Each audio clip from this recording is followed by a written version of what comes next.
Hi, I'm Thomas Bitmatta, multiple-time drone racing FPV champion, and I've worked with RadioMaster to develop a stick end for my competitions. This is the Shorty360. The goal was to both keep a solid grip for racing, but also have it comfortable for extended high-volume training sessions. The 4-ring pattern on the top gives that grip while reducing the pressure on your thumb, and I think we found the right balance. The Shorty360s feature CNC'd aluminium, so very strong, very durable, very reliable. The shorter stick length means that you can get the height of the stick closer to the gimbal, so you have more control over the full range of motion and a little bit easier access to full throttle.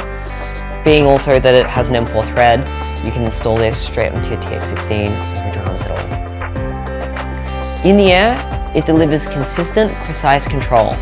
These are the stick ends I wanted, built for speed, control and comfort at the highest level and in those long and enjoyable training sessions.